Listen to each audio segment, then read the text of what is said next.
جماعت ششم، مضمون اردو، سبق مادر ملت فاطمہ جناح، تیسرا دن۔ یار بچوں، ہم نے جہاں سے چھوڑا تھا ہم وہیں سے سبق کی ریڈنگ دوبارہ سٹارٹ کریں گے۔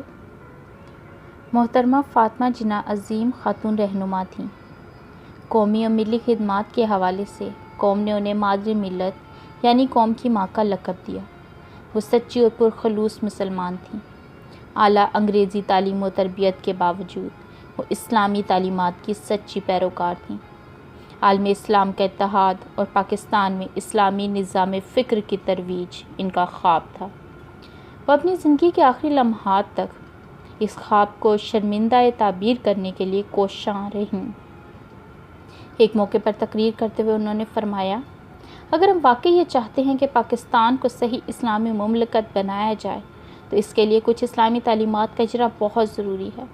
یہ ضرورت اسی صورت میں پوری ہو سکتی ہے کہ ہم اپنے تمام تعلیمی اداروں میں قرآن حکیم کی تعلیم کو باقاعدہ درسی نصاب میں شامل کر لیں، تاکہ بچے اس کتاب علم و حکمت کے معنی و مطالب سے آگاہی حاصل کر سکیں اور قرآنی تعلیمات پر عمل پیرا ہو سکیں۔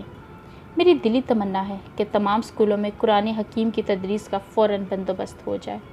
محترمہ فاطمہ جناح نے 9 جولائی 1967 کو وفات پائی۔ انہیں قائد اعظم محمد علی جناح کے مزار کے احاطے میں سپرد خاک کیا گیا۔